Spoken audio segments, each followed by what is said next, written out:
Meus queridos, a paz de Cristo, um prazer, satisfação, mais uma vez estarmos juntos aqui no meu canal no YouTube, Pastor Gilson Paulo Oficial, e sempre contando com a tua audiência, participação, cooperação.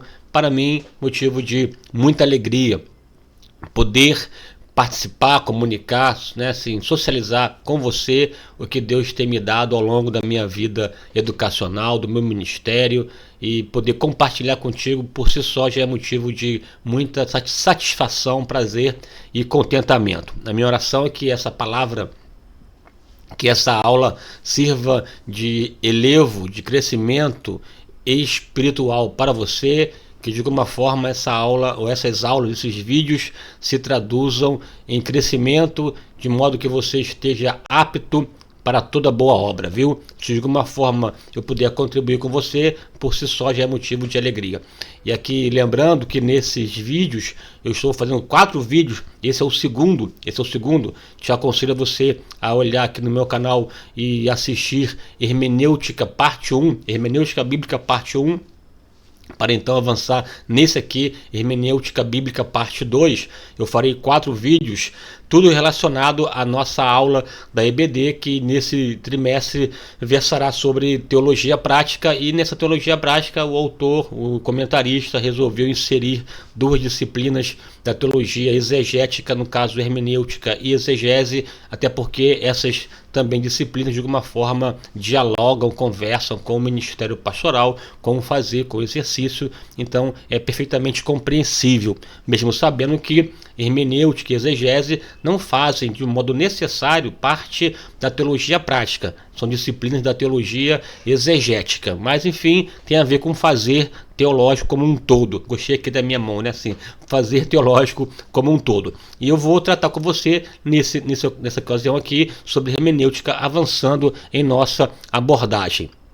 Lembrando que estamos tratando das lições que compõem o atual trimestre este que tem por título, né, como proposta, Pilares da Teologia Prática, uma revista publicada pela editora Central Gospel, e tem como livro base de apoio o Manual Prático de Teologia, ambos publicados pela editora Central Gospel, material riquíssimo. Aconselho você a adquirir. Você que não conhece as publicações da editora Central Gospel, te aconselho você a se debruçar, olhar. É uma grade curricular extraordinária de estudo bíblico, sistematizado, organizado. É um programa de fato de excelência, e você pode, sem medo de errar, adquirir esse material e, no caso seja pastor, aplicá-lo na sua igreja. Com certeza você terá um bom material, uma boa publicação já de longa data, com uma margem gigantesca de experiência,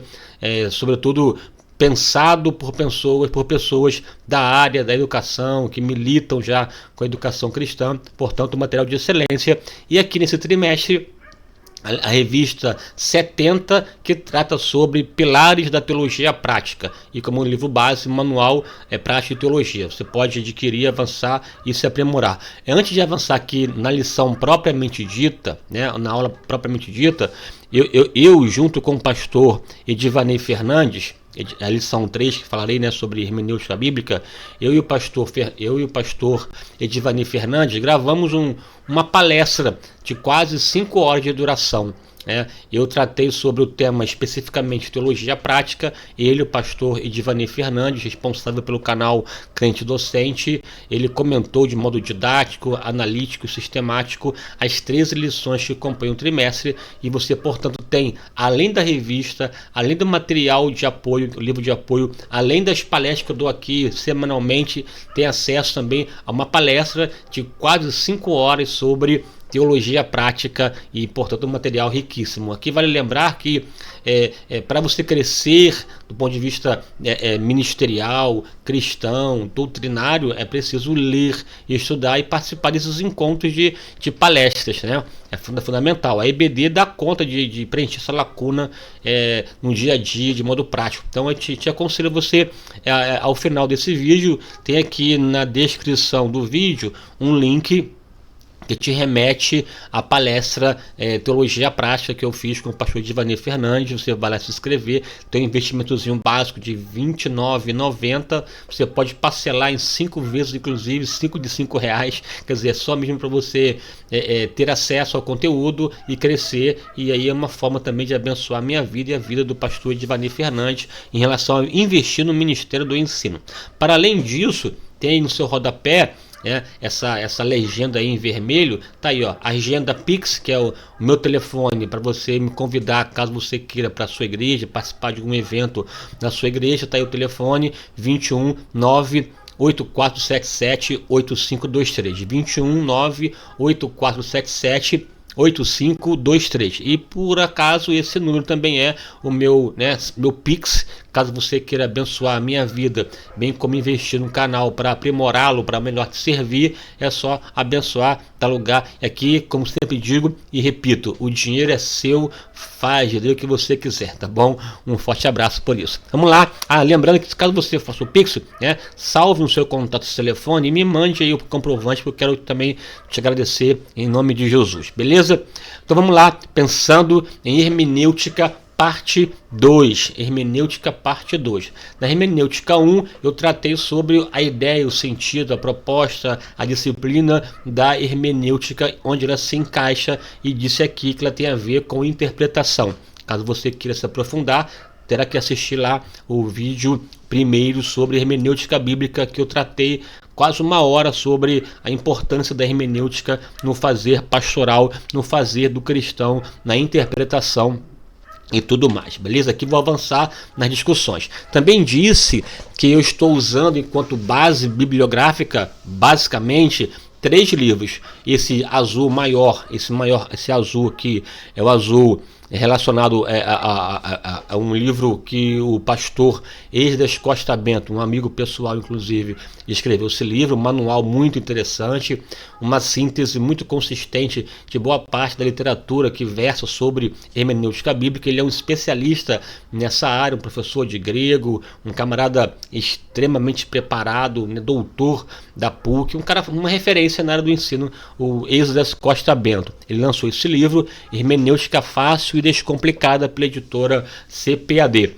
Para além dele, também estou usando esse História da Interpretação Bíblica, da editora Vida Nova. É um livro que tem uma outra pegada, uma outra proposta, te dá esse pano de fundo histórico do processo evolutivo e dos métodos interpretativos que fazem parte do universo da hermenêutica. É um livro indispensável para você entender as diferenças e a base das diferenças interpretativas, dos modelos, dos métodos interpretativos no que diz respeito à disciplina hermenêutica. E também esse livro extraordinário, Introdução à Interpretação Bíblica, um livro fenomenal da Thomas Nelson, um livro novo, inclusive, pouco tempo lançado, um livro muito consistente, coeso, é um livro mais denso, mais técnico, mais importante. Um livro básico direto, para você ter uma noção, eu recomendo Esdras Costa Bento, Hermenêutica Fácil e Descomplicada, porque é um livro que não tem essa gama enorme acadêmica, mas aí é preciso avançar. E tem outros livros também que você depois pode pegar, inclusive os livros estão aí na sua tela, cada um deles tem no rodapé ou na parte final uma bibliografia básica que você pode acompanhar, avançar. E caso também queira outras indicações, é só me chamar no direct lá no Instagram, @GilsonPauloOficial, ou até mesmo aqui nos comentários perguntar sobre literatura, eu vou te respondendo à medida do possível, beleza? Vamos lá então, aqui avançando. Sentidos das Escrituras. Aqui eu falei que tem a ver a hermenêutica com interpretação. E o objeto de análise da hermenêutica é o texto, é a literatura, inclusive também da própria exegese, é o texto. Então, esse texto ele pode ser o gênero dele, o estilo, a forma, a composição, a proposta pode ser variada. Aí você tem que entender qual seja o sentido do texto, do escrito ou das escrituras.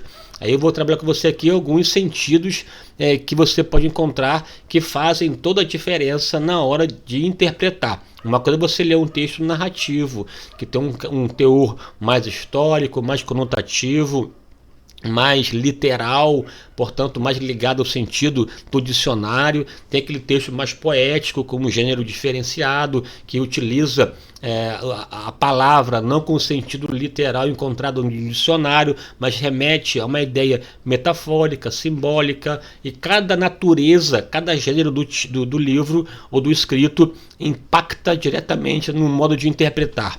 Ok? Eu vou tratar com você aqui de alguns desses sentidos. Aqui, ó, sentido é o significado próprio, pertencente, né? O sentido é o significado próprio de uma palavra ou uma ideia que o autor exprime com suas palavras.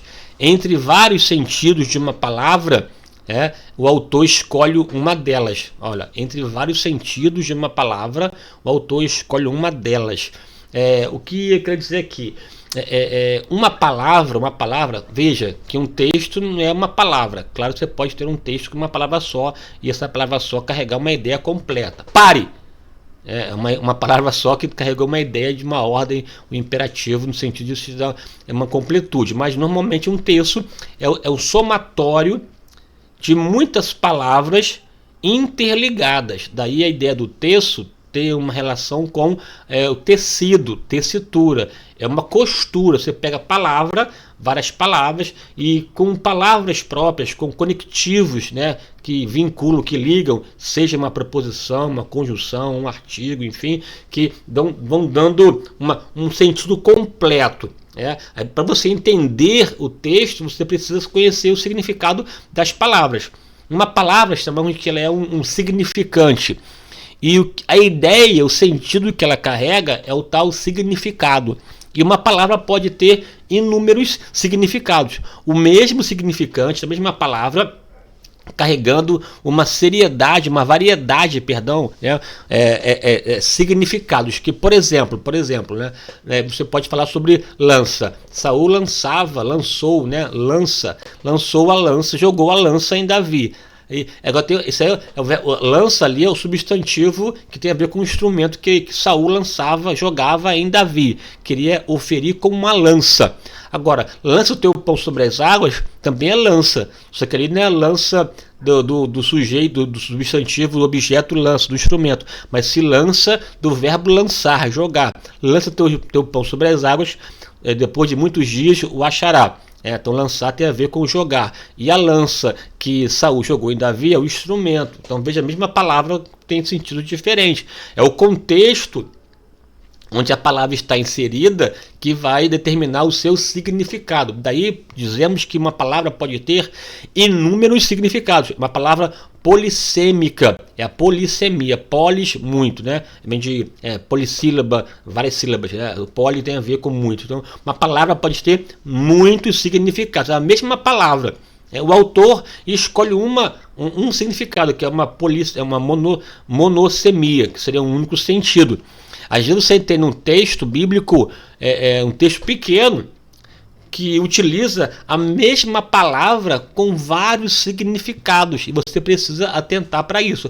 Aqui, para você entender, tem que dar um exemplo, não tem jeito, né? Então, eu vou pegar aqui um texto da palavra de Deus e te exemplificar a ideia do sentido em relação às palavras, né? Que você vai entender. Inclusive, o sentido das palavras, quando está inserido num texto específico, carrega uma outra ideia.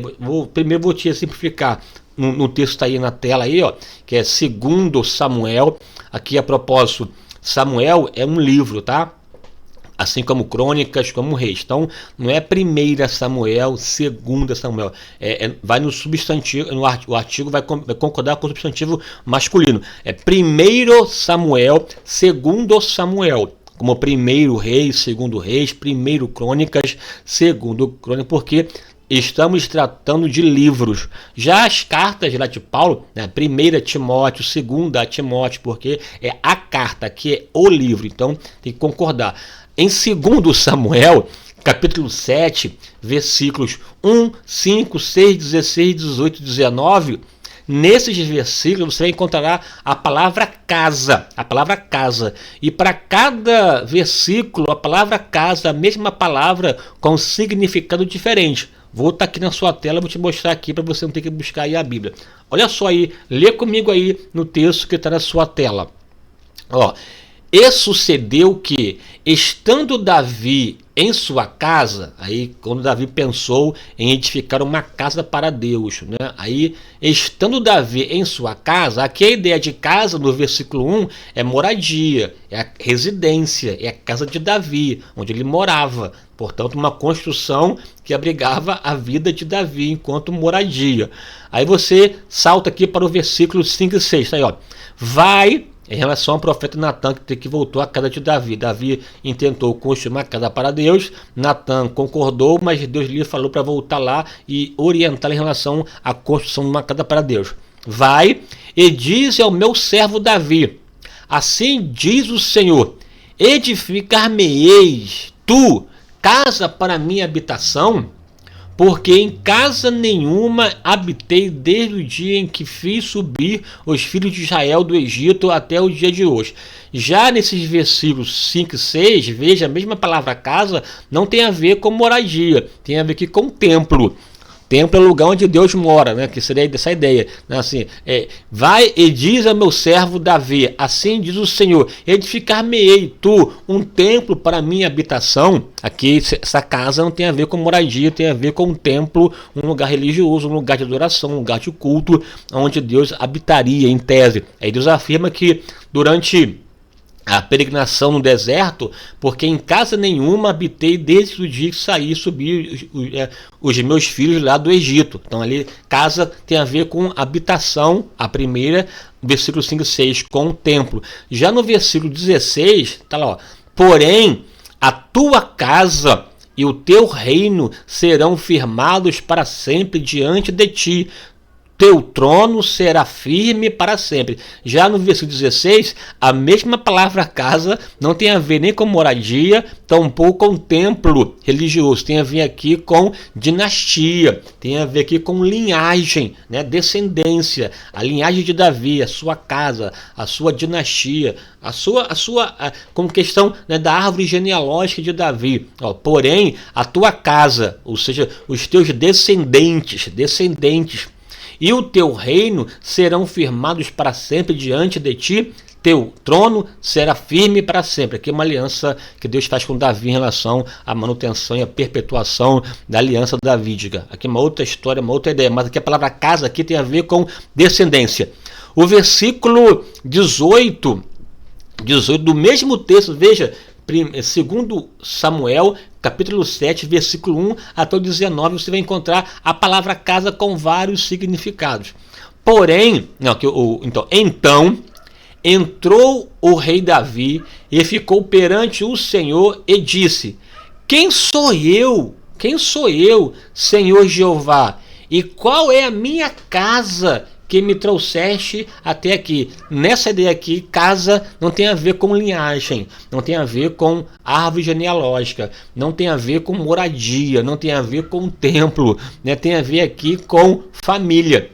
Quem é a minha família? Quem é a minha família que tenha tamanha presunção ou algo do tipo para ter tamanha honra em ter uma aliança feita com a minha casa? Então veja a palavra casa com vários significados. Então você, quando você debruça sobre um texto, como é um texto em português, é importante que você atente qual o significado que o autor está estabelecendo para essa palavra. Repito aqui, que é o contexto que determina o sentido da palavra que o autor empregou ao escrevê-la. Mesmo uma palavra sendo polissêmica, ou que carrega vários significados, o autor se apropria de um. Aqui é um texto, claro, narrativo, que, né, diferencia aqui a ideia de um texto político, né? Um texto poético, político é outra coisa, poético. Né? Por exemplo, aqui, ó, o choro pode durar uma noite, mas a alegria vem ao amanhecer. Usou a palavra choro, noite, amanhecer, dia, né? E nenhum deles com sentido literal. O choro Não se refere ao choro de fato de lágrimas. A ideia está presente, de sofrimento, de angústia, porque choro ali não é choro de lacrimejar, né? De soltar lágrimas, é choro de dor, de angústia, de sofrimento, de problema, de adversidade. A adversidade, a luta, o problema, a angústia, esse tempo em que estamos sofrendo, pode durar uma noite inteira. Noite não é noite literal. Noite é aquele tempo de escuridão, de incerteza, em que você está sendo oprimido, apertado. É o tempo sombrio, o tempo que provoca medo, pavor, preocupação, interrogações, né? É o tempo da adversidade. Choro ligado à noite. Mas a alegria vem ao amanhecer. Esse amanhecer não tem a ver com o nascer do sol em si, mas sim com o estabelecimento de um novo tempo, um novo momento, um tempo de sorriso, de alegria, de vitória, de conquista, de avanço, de superação. Né? Você pode estar vivendo um tempo escuro, uma noite densa, de incerteza, mas Deus intervirá e a sua intervenção provocará uma mudança e estabelecerá um novo tempo, um tempo não de choro, mas de alegria, não de tristeza, mas de gozo, não de escuridade, mas de luz e clareza para a glória de Deus. Aí você pode viajar, pregar e falar e explicar. Veja que tem as palavras, mas o sentido ali não está vinculado ao sentido literal da palavra, né? Aqui, só para você ter uma noção. Aí tem aqui um quadro que resume o que eu falei aqui, ó. O versículo 1 trata-se de casa no sentido residência. Os versículos 5 e 6, casa é entendida como templo. O 18 e o 16 como descendência. O 19 como reino ou descendência, que sem dúvida refere-se ao reinado de Davi ou do Messias. Beleza? É o sentido das palavras que você pode na palavra encontrar vários significados. Agora, tem um sentido, que aqui é importante, literal. Conforme a própria palavra nos remete, literal é o sentido próprio, é o sentido concreto, é o sentido duro, é o sentido do dicionário. Você pega uma palavra, que a palavra é X, mundo, o que significa? Você vai lá no dicionário e encontra a palavra conforme consta no dicionário, é o sentido dicionarizado da palavra, não tem com um sentido secundário ou uma segunda ideia ou um sentido figurado. Não é o que eu quis dizer, é o que foi dito. É normalmente um texto, por exemplo, científico, um texto histórico, uma narrativa normalmente é escrito usando o sentido conotativo, sentido concreto, literal, próprio. É importante você, quando pega um texto bíblico, a primeira postura em relação ao texto é tentar ver se ele se encaixa no universo literal. A primeira parte que eu vejo, o texto é literal. Se eu perceber que o texto não é literal, é um texto figurado, um texto simbólico, aí você tem que fugir da literalidade, só se remeter ao dicionário não vai te dar conta. Entender a segunda camada, como se fosse uma cebola, a primeira casca é o literal. Se a primeira casca não der conta, tem que descascar a cebola e começar a ver as camadas da cebola e então entender o sentido original do texto. Aqui, ó, é aquele que é expresso pela palavra em seu sentido dicionarista. Veja, o sentido literal é aquele expresso pela palavra em seu sentido dicionarista. Ele pode ser o literal 3, verbal, gramatical e etimológico. Não é complicado não, você na prática já faz isso na prática. Aqui já está de uma forma mais didática, mas na prática você pega o texto, vai lendo, vai interpretando, né? Sem pensar se é literal, se é simbólico, você percebe na própria leitura, sem pensar no aspecto verbal, gramatical, etimológico. Isso aqui você está só, na verdade, refletindo sobre o teu papel, a tua tarefa de intérprete. Veja, esse pensar, refletir sobre o papel da interpretação é um papel da hermenêutica. Eu falei aqui que a hermenêutica é a parte teórica do pensar, refletir sobre a interpretação. E estamos aqui percebendo as nossas tarefas realizadas quando estamos interpretando um texto. Então, o sentido literal pode ser verbal, gramatical ou etimológico. No verbal, é a palavra pela palavra, é o sentido da palavra que você percebe, né, no sentido mais clássico. Por exemplo, a palavra mundo uma palavra muito comum no Novo Testamento, também no Antigo, né? Mas, assim, a depender do texto, a depender do escrito, esse mundo, mesmo no sentido literal, não é simbólico não, literal, pode te levar a outros significados. Por exemplo, porque Deus amou o mundo de tal maneira que deu o seu Filho unigênito para que todo aquele que nele crê não pereça, mas tenha vida eterna. João 3,16.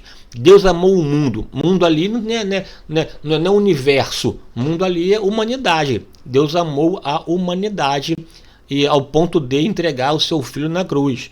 É humanidade. Quando você lê, por exemplo, já a segunda epístola de João, capítulo 2, alguma coisa, não ameis o mundo, nem o que no mundo há. Porque aquele que ama o mundo, o amor do Pai não está nele. Esse mundo não tem, com certeza, nem a humanidade. Esse mundo é o sistema maligno, é esse sistema em que o diabo controla com toda a sua perversidade, sensualidade, toda a sua orgia, toda a sua, de fato, luxúria, pecado, malignidade, o sistema que o diabo controla e estabelece entre os homens, que ele chama de mundo. Não ameis esse mundo dominado pelo diabo, porque aquele que ama esse mundo, o amor do Pai não está nele. Quem se estabelece como amigo do mundo será inimigo de Deus. Então veja que esse mundo tem a ver já com uma ideia diferente. Como também Deus criou o universo, Deus criou o mundo. Os mundos foram criados pela palavra de Deus. Lá no texto, pela fé entendemos que os mundos foram criados pela palavra de Deus. Hebreus 11:3. Ali mundo tem a ver com o universo, né? Sistema galáctico que Deus criou, estabeleceu os céus e terra. Então você pode perceber que em cada palavra, esse verbo, essa palavra tem um significado próprio em que o texto vai te remeter e te estabelecer a ideia principal, tá? O sentido gramatical do texto. Gramatical, aqui é o sentido de fato dicionarista.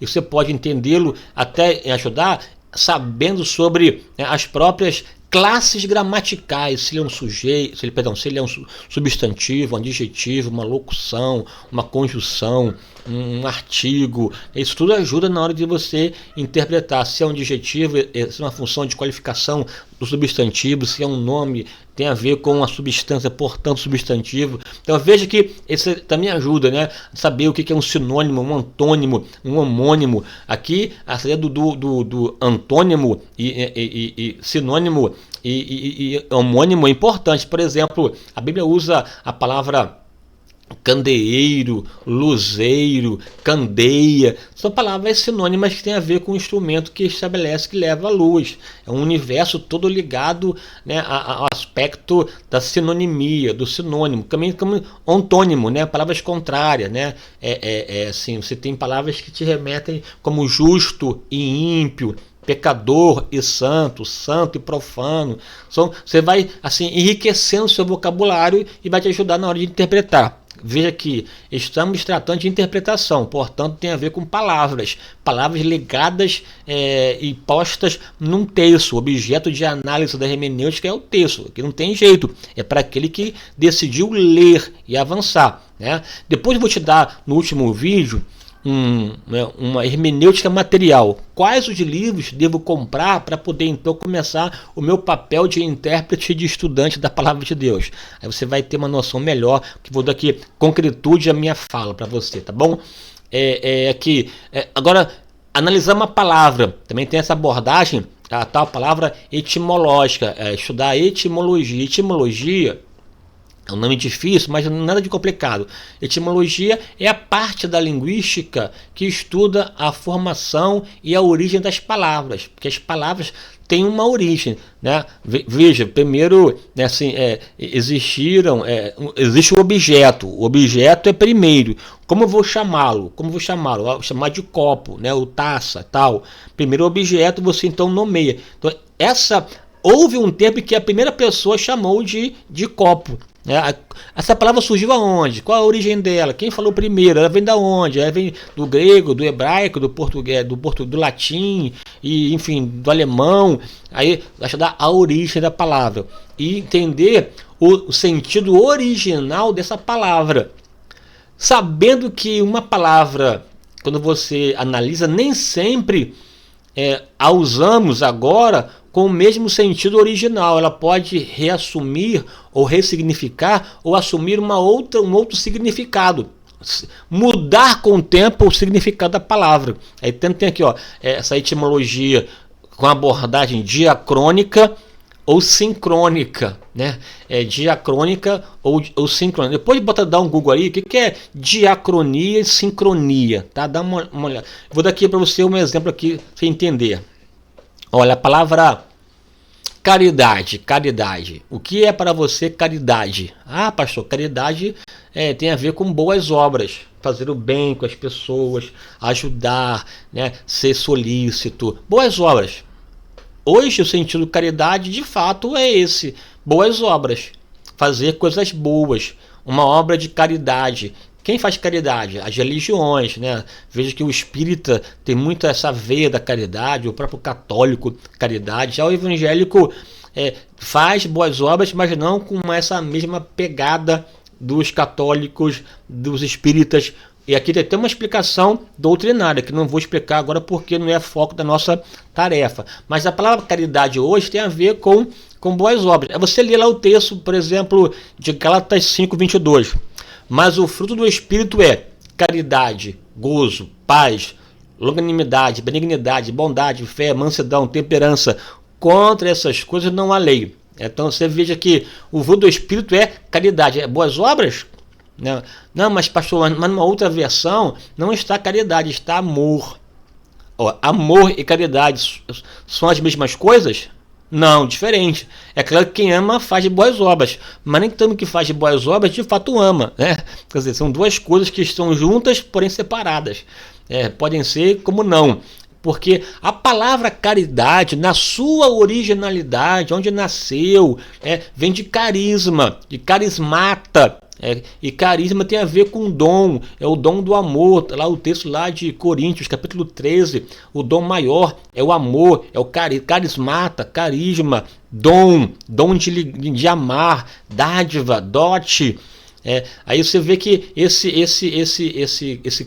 esse caridade, quando lá João Ferreira de Almeida escreveu lá no século XIX a Bíblia corrigida que nós temos, ou depois que ela foi corrigida, início do século XX, final do século XIX, no século XX, na primeira metade do século XX, caridade de fato tinha a ver com amor. Só que a palavra foi assumindo um novo sentido, um novo significado, e hoje já a palavra caridade não tem a ver a mesma coisa com amor.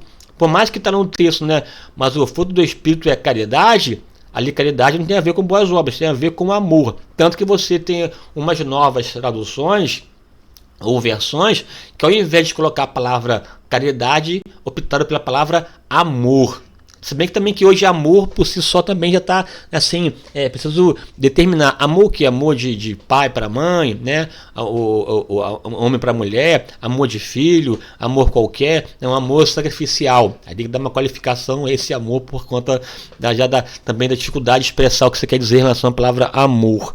Mas veja que a palavra em si tem significados distintos ao longo do tempo. Quem faz essa análise é a tal etimologia. Você tem um sentido original e percebe as mudanças que a palavra teve ao longo do tempo. Mais um exemplo aqui e avanço.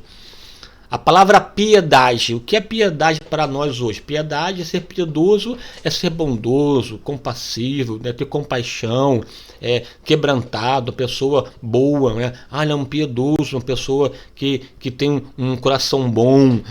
Só que piedade, no sentido original, tem a ver com religioso. Um piedoso é um religioso. A religião é piedade. Aqueles que Paulo escreve a sua carta a Timóteo e fala, para ter cuidado com aqueles que lucram em função da piedade, que usa a piedade como fonte de lucro. Ali não é piedade e bondade, usa a religião como fonte de lucro, né?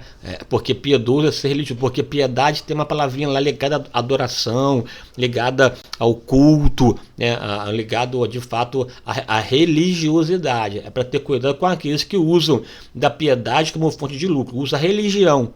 Hoje, para nós, piedade tem a ver também com coração bom. Então você percebe que ao analisar as palavras. Então veja como a coisa vai ganhando uma forma. Você vai pegar um texto completo, e vai analisar o texto e analisar as palavras, os significados. Tem ali uma palavra que você não conhece, tem que ir aonde? Não tem jeito, tem que ir no dicionário para saber, né? Assim, mas pastor, eu conheço poucas palavras. Tá bom, então você tem que aumentar as suas palavras. Como? É lendo, não tem jeito, né? O vocabulário é pessoal. Cada um de nós carregamos um conjunto de palavras que chamamos de vocabulário, né? E esse vocabulário, que é formado por palavras que saem da língua, do vernáculo. Vernáculo é a quantidade total de palavras de um idioma. O que você conhece do vernáculo forma o teu vocabulário. Vocabulário são as palavras que você conhece. E para você ampliar essas palavras, você precisa ler, estudar e conviver com pessoas de outras realidades, que você vai estar incorporando outras palavras. Eu passei um tempo da minha vida, até por um hábito assim, de uma palavrinha nova que eu não conhecia, era automático, gravar a palavra e o dicionário para poder incorporar, né, ao meu vocabulário. Então acabei gravando muitas palavras. Eu gosto muito de ler Machado de Assis. É um livro muito, uma literatura muito densa, com palavras muito assim incomuns. E eu acabei assim tendo o hábito de olhar, desenvolver e gravar. Eu gosto muito da tradução portuguesa, bíblica, Almeida Revista Corrigida.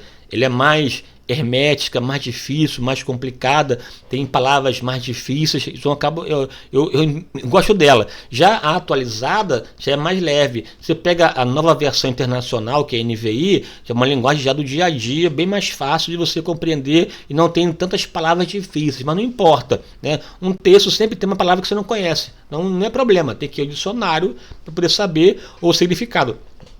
Tanto que a Bíblia diz que, né, os homens são... Deus se revelou, né, o seu eterno poder, os seus atributos invisíveis e seu eterno poder foram revelados pela criação, de sorte que os homens são inexcusáveis. Está lá Romanos capítulo 1, versículo 20. Inexcusáveis. O que é inexcusável? Inexcusável é sem desculpas. Indesculpáveis. Não terão como se justificar. Deus nunca ouviu tua palavra. Não, me revelei pelas coisas criadas. Vocês que ignoraram a minha revelação. Vocês não têm desculpas. São inexcusáveis.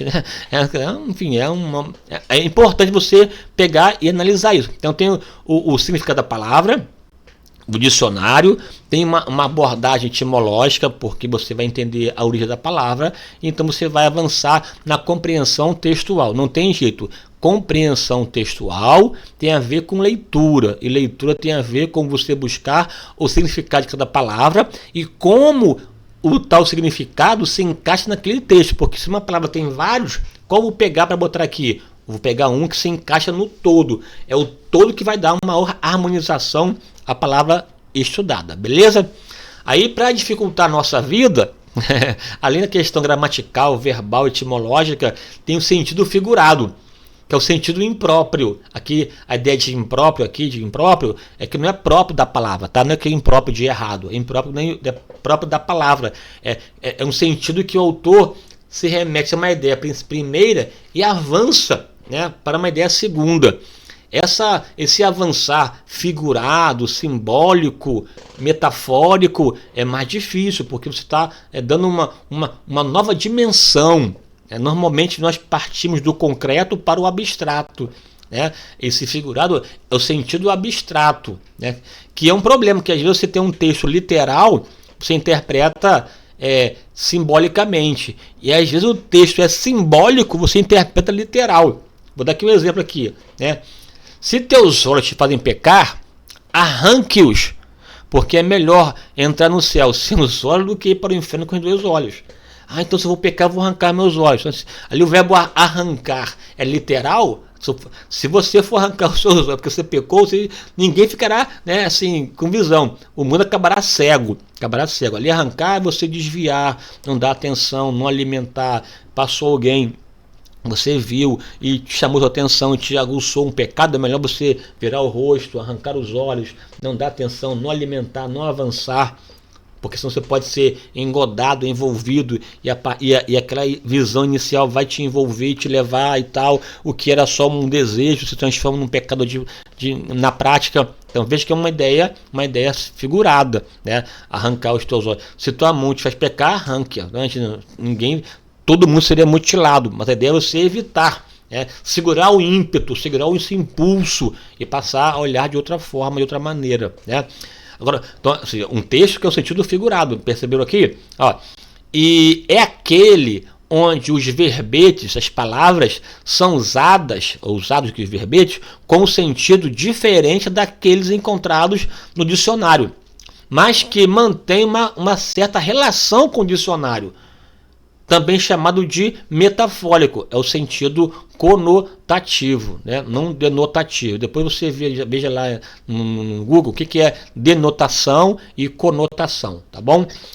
Vou dar aqui um exemplo aqui, sentido figurado. Tá aí, ó, João 1,19. Eis o Cordeiro de Deus, que tira o pecado do mundo. Palavras de João Batista apresentando Jesus. Eis o Cordeiro de Deus que tira o pecado do mundo. Jesus de fato é um cordeiro? Ele é um animal de verdade? Ele é um cordeiro? Claro que não. Ali ele está aplicando um sentido simbólico, metafórico, né? É uma metáfora, uma comparação que está fazendo em relação implícita em relação a Jesus com o cordeiro, porque o cordeiro para o leitor, o ouvinte primeiro de João Batista, é aquele judeu acostumado com já o culto sacrificial de um cordeiro, cuja intenção era levar sobre ele os seus pecados, os seus erros.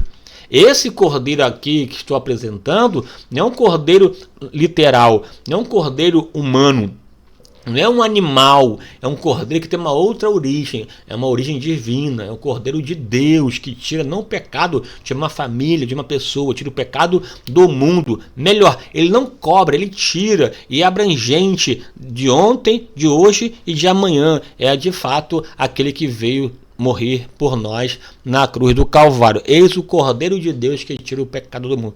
Eu sou o caminho, a verdade e a vida, disse Jesus. Não é um caminho, uma vereda concreta geográfica. É o caminho da vida, é o caminho da existência. É o caminho que nos leva à presença de Deus. Eu sou o caminho, a verdade e a vida. Aí você tem vida, não só vida biológica, mas também é vida biológica. Mas assim, aqui a ideia de existência. Eu sou a porta.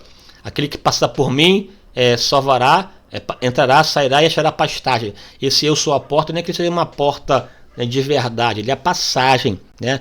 Hoje até usamos uma ideia da porta, né, assim, até com outro sentido. Essa pessoa é uma porta, que você não tem dificuldade de aprender. Ali no contexto de João 10, eu sou a porta. A porta ali é passagem, é a mudança, da virada de uma nova dimensão, do pecado para a santidade, da morte para a vida, da condenação para a salvação, né?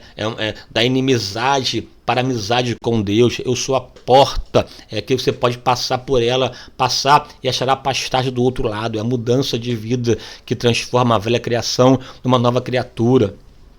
Nesse sentido de uma passagem, né, simbólica. Aqui, como que falei, você tem isso muito nos livros poéticos, livro de Jó, Salmos, Provérbios, Eclesiastes, Cantares, passagens da Bíblia que tem esse tom poético. Então carrega o sentido figurado, o sentido metafórico.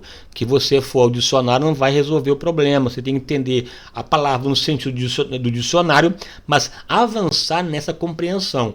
E também tem nessa questão aqui do figurado até os textos já que são por si só figurativos, ou metafóricos, ou simbólicos. É só ler, o texto lá de Apocalipse, que carrega uma gama enorme de simbologia. Você precisa decodificar cada símbolo daquilo para entender a mensagem do texto, beleza?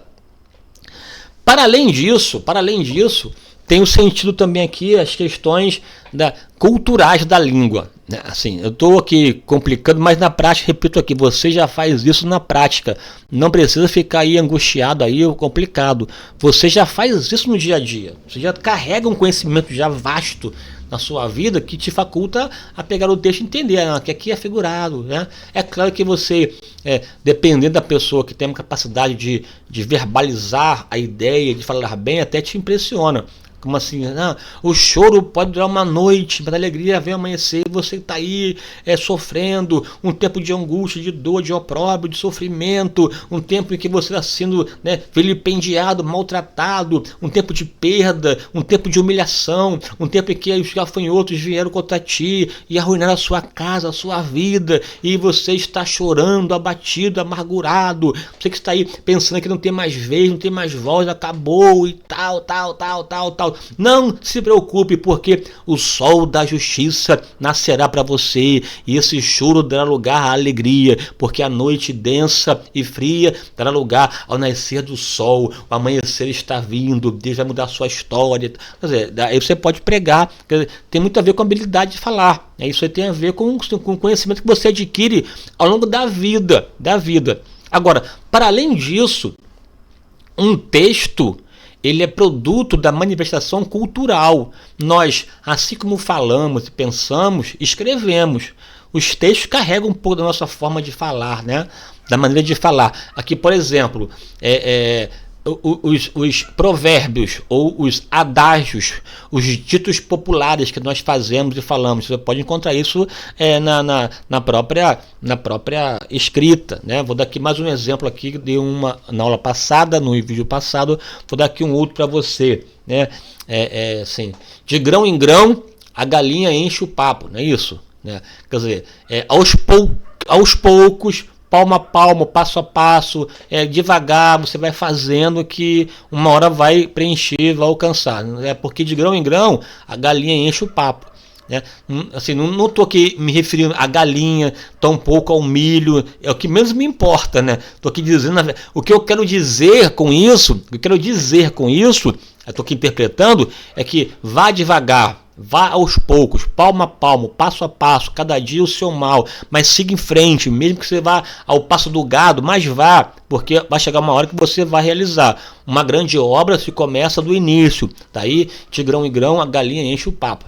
Você pode pegar um texto e encontrar essa expressão lá no texto.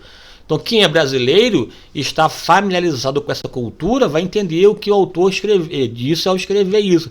Mas se você pegar um adágio popular de uma outra cultura, de um outro povo, de um outro lugar, imagina agora aqui uma cultura que é dos hebreus, dos judeus, e ainda por cima uma cultura antiga, lá de 2, 3 mil anos atrás, e está ali presente. Então você precisa entender que existem as expressões idiomáticas. As expressões idiomáticas, os adágios, são chamados, quando se refere ao hebreu, de hebraísmo. Hebraísmo é o quê? Formas de comunicação específicas dos judeus. Os adágios, os ditados populares, que você encontra na Bíblia Sagrada. Aí você precisa, quanto mais você souber desses adágios antigos, mais você terá capacidade de interpretar determinados textos, não todos, alguns. Por exemplo, aqui, tem o hebraísmo de posse, de possessão. Aí eu vou te dar aqui um exemplo aqui, posse, possessão, de dominação. Moabe é a minha bacia de lavar. Sobre Edom lançarei o meu sapato, sobre a Filístia jubilarei. Salmo 60, verso 8, que é o mesmo do Salmo 108, verso 9. Moabe, que é um povo, os moabitas, Moabe é a minha bacia de lavar. O que é a bacia de lavar? Aí está, vou me reportar ao tempo antigo, para lavar os pés numa bacia. Você está pisando sobre, e pisar tem a ver com dominar, com subjugar, com controlar. Eu vou subjugar Moabe. Moabe é minha bacia de lavar. Colocarei os meus pés sobre Moabe. Nós, o diabo será vencido, esmagado nos pés de Jesus, debaixo dos nossos pés, ele será vencido. Aqui tem a ver com dominação, com subjugação. Então, essa bacia de lavar, você vai conquistar, vai vencer. Sobre Edom lançarei o meu sapato. Lançar o sapato tem a ver também com a ideia de pisar e de subjugar e de dominar. Então aqui não tem a ver com lançar o sapato literal, tem a ver com você declarar que vai vencer tanto Moabe bem como também Edom. né? Aí aqui, ó, disse pois o remidor a Boaz: toma para ti, e descalçou o sapato. Ali foi quando Boaz se reportou ao remidor primeiro de Ruth, e ele não quis redimir por conta de interesses próprios. Você vai ler depois lá Ruth capítulo 4, e para dar a possessão da terra para Boaz, o remidor deu para ele o sapato, que era uma forma de já demonstrar que agora ele vai dominar, dele, passou ali o poder, né? Aquela ideia, né? Moisés, tira as sandálias dos vossos pés, porque o lugar em que tu estás é terra santa, né? Diante de Deus ninguém o domina, quem domina é ele que tem o seu sapato sobre nós, né? Então o lugar, tirar o sapato é a ideia de humildade, de reconhecer que a soberania, o pertencimento, a possessão, o controle, o domínio pertencem a Deus, não a nós outros. Então ali Moisés, ao tirar as sandálias dos pés, mostrar de fato que Deus é soberano e ele não passa de pó, né, e cinza. Vê aqui, ó, aqui, você vai viajar aqui em nome do Senhor em vários textos ligados ao sapato, a possessão, o diabo esmagado debaixo dos nossos pés, né? Enfim, aqui, ó, outro hebraísmo de alegria, de alegria, né? Assim, que tem a ver com manifestação de contentamento, de prosperidade. Tá lá, Salmo 36, verso 8. Ó. Veja porque na verdade Salmo é um livro poético, carrega muito a figura de linguagem, ou o texto simbólico, né? Eles se fartarão da gordura da tua casa, e os farás beber da corrente das tuas delícias. Eles se fartarão da gordura, né? Que a gordura hoje para nós é boa? Não, mas gordura não tem a ver de fato com a gordura em si.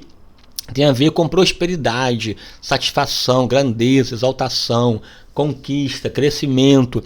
Portanto, um ambiente de felicidade, tá? Aqui, ó, a alma generosa engordará, e o que regar também lhe será regado. Ah, pastor, então não vou ser generoso não, porque se eu for generoso eu vou engordar. Eu não quero engordar, eu quero emagrecer. Não, ali a alma generosa prosperará. E o que regar também será regado. Aqui, a alma generosa, quem investe nas pessoas, quem abençoa o outro, quem é compassivo, quem é socorrista, quem é generosa, Deus recompensa, Deus prospera, Deus faz crescer. A lógica do reino não é acumular, é compartilhar. Você, quando semeia na vida de alguém, pode ter certeza, por mais que a pessoa seja uma pessoa que venha manifestar uma gratidão, Deus vai te fazer prosperar.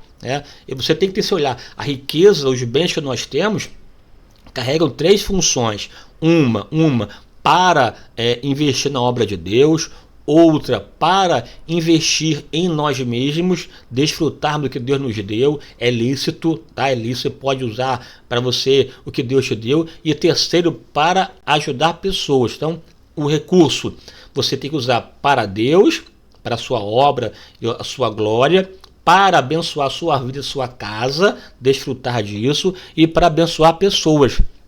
Porque quem abençoa, Deus prospera. A alma generosa engordará. Aqui engordar não é de fato ficar gordo com gordura ou de sobrepeso. Aqui tem a ver com prosperidade, porque para o judeu, gordura tem a ver com felicidade.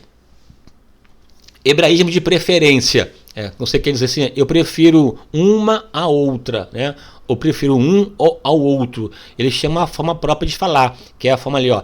Eu vos amei, diz o Senhor, mas vós dizeis, em que nos amaste?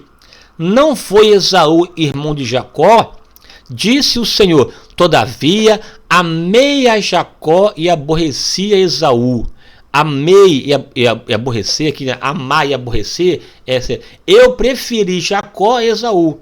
E não é que ele aborreceu literalmente, foi lá, Esaú, vou te aborrecer. Não, eu preferi Jacó a Esaú. Mas com base em quê? Na sua soberania. Nenhum nem outro merecia ser escolhido, mas Deus de fato foi lá na sua soberania e escolheu Jacó em detrimento de Esaú, seu irmão, né? Teve que ir com escolha, com preferência. Se alguém vier a mim, e a mim, separar, né? A mim, e não aborrecer seu pai e sua mãe, e mulher, e filhos, e irmãos e irmãs, e ainda também a sua própria vida, não pode ser meu discípulo. Não é que você vai aborrecer seu pai, a sua mãe. Se eu tenho que aborrecer, se não aborrecer meu pai e minha mãe, eu não vou, não. É preferência. Uma pessoa que prefere, porque não perdeu o pai ou a mãe, veja, de preferência, abrir mão da fé, essa pessoa não é digna de Jesus, e tampouco preferir a própria vida em detrimento a ele. Não.